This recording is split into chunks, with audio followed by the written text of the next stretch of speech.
Garuda Express, an international courier service.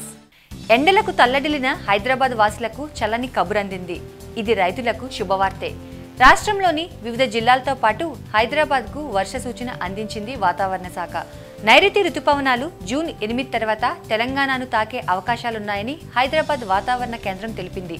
మరో 2 రోజుల్లో భారీ వర్షాలు పడే అవకాశాలున్నాయని తెలిపింది. గత వారం రోజులుగా కేరళ రాష్ట్రంలో వర్షాలు పడగా ఇప్పుడు తెలంగాణ రాష్ట్రంలో పడనుందని, రాబోయే 3-4 రోజుల్లో కర్ణాటక, రాయలసీమలలో కూడా వర్షాలు పడే అవకాశాలున్నాయని వివరించింది. ప్రస్తుతం జార్ఖండ్ నుంచి తెలంగాణ వరకు ఉపరితలం మబ్బులతో నిండి ఉందని, దీని ప్రభావంతో అక్కడక్కడ ఉరుములు మెరుపులతో కూడిన వర్షాలు కురుస్తాయని తెలియజేసింది వెదర్ రిపోర్ట్.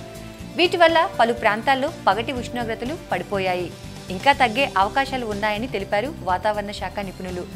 గొడుగులు సిద్ధం చేసుకోక తప్పదనుకుంటాను, లేదంటే తడిసి ముద్దవ్వాల్సిందే.